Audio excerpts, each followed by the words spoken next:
اعوذ باللہ من الشیطان الرجیم بسم اللہ الرحمن الرحیم صلی اللہ علیہ حبیبہ محمد وآلہ وصحبہ وبارک وسلم۔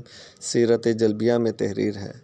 حضرت عبداللہ بن زبیر رضی اللہ تعالیٰ عنہ فرماتے ہیں، ایک دن میں رسالت مآب صلی اللہ تعالیٰ علیہ وسلم کی بارگاہ میں حاضر ہوا تو دیکھا رحمت دو عالم صلی اللہ تعالیٰ علیہ وسلم پچھنے لگوا رہے ہیں۔ جب حبیب خدا صلی اللہ تعالیٰ علیہ وسلم پچھنے لگوا کر فارغ ہوئے تو مجھ سے فرمایا، اے عبداللہ جاؤ اس خون کو ایسی جگہ ڈال دو جہاں اسے کوئی دیکھ نہ سکے۔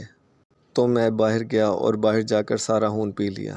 جب میں دوبارہ رحمت دو عالم صلی اللہ تعالیٰ علیہ وسلم کی بارگاہ میں حاضر ہوا تو رحمت دو عالم صلی اللہ تعالیٰ علیہ وسلم نے مجھ سے پوچھا، اے عبداللہ خون کا کیا کیا؟ تو میں نے عرض کی، یا رسول اللہ صلی اللہ تعالیٰ علیہ وسلم، میں نے اس کو ایسی جگہ ڈالا ہے جہاں اسے کوئی دیکھ نہ سکے۔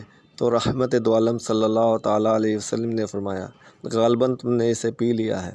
میں نے عرض کی، یا رسول اللہ صلی اللہ تعالیٰ علیہ وسلم، میں نے اس کو پی لیا ہے۔ تو شفیع اعظم صلی اللہ تعالیٰ علیہ وسلم نے فرمایا، اے عبداللہ تجھ کو لوگوں سے ہلاکت ہے اور لوگوں کو تجھ سے ہلاکت ہے۔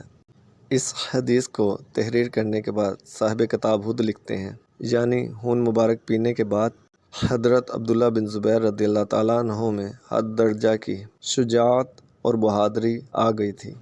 صلی اللہ علیہ حبیبہ محمد وآلہ وصحبہ وبارک وسلم۔